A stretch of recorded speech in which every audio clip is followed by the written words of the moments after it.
வணக்கம். நான் உங்கள் ஜெயா அம்மா. இன்னைக்கு வீடியோவில் என்ன பார்க்க போகிறோம்னா, கொள்ளு ஊற வச்சு வச்சுருக்கேன். கொள்ளை 5 மணி நேரம் ஊற வச்சு எடுத்து வச்சுருக்கேன். அதை வேக வச்சு அது கொள்ளு சூப்பும் அதுலேருந்து கொஞ்சம் கொள்ளை எடுத்து சுண்டலும் பண்ணலான்னு இருக்கேன். இந்த மாதிரி ஊற வச்சு எடுத்து இதில் போடுறேன்.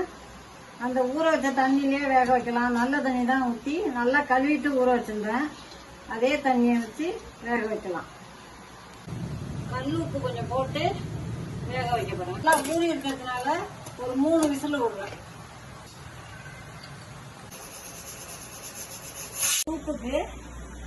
சூப்புக்கு தேவையானது ஒரு பெரிய வெங்காயம், ஒரே ஒரு தக்காளி, ஒரு பச்சை மிளகாய்.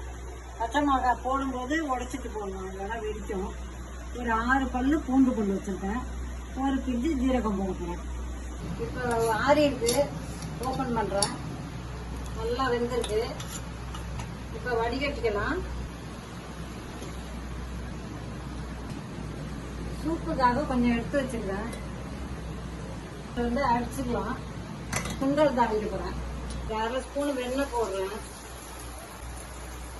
ஒரு பச்சை மிளகாய், ஒரு வெங்காயம், ஒரு தக்காளி, 6 பல்லு பூண்டு, ஒரே ஒரு பிஞ்சு ஜீரகம். இந்த அளவுக்கு வாங்கினா போதும். ஸ்டவ் ஆஃப் பண்ணிட்டு இந்த வெந்த தண்ணியே கொஞ்சம் ஊற்றிக்கலாம். தண்ணியை அடிக்கிறதுக்கு ரொம்ப நைஸாக இருக்கணும்னு அவசியம் இல்லை.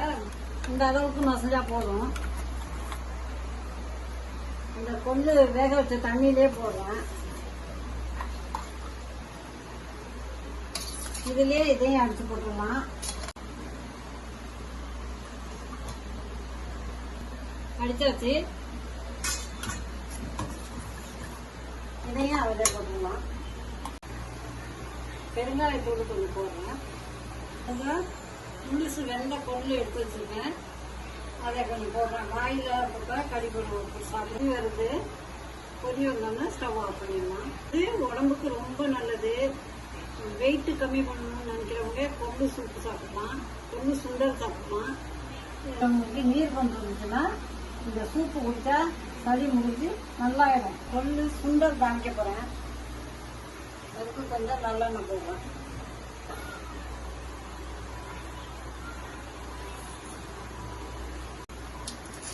உளுத்தம்பருப்பு, காஞ்ச மிளகாய்,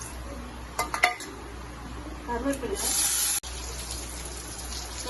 பெருங்காயம், வேக வச்ச கொள்ளு. நான் வேக வச்ச இப்போ போட்டதுதான், அதனால கொஞ்சமா உப்பு போடுறேன்.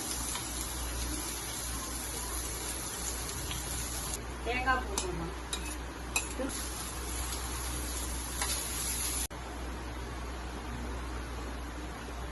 கொத்தமல்லி போடுறேன்.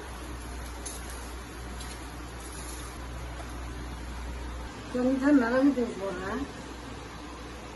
இதுதான் ரொம்ப நல்லது சளிக்கு.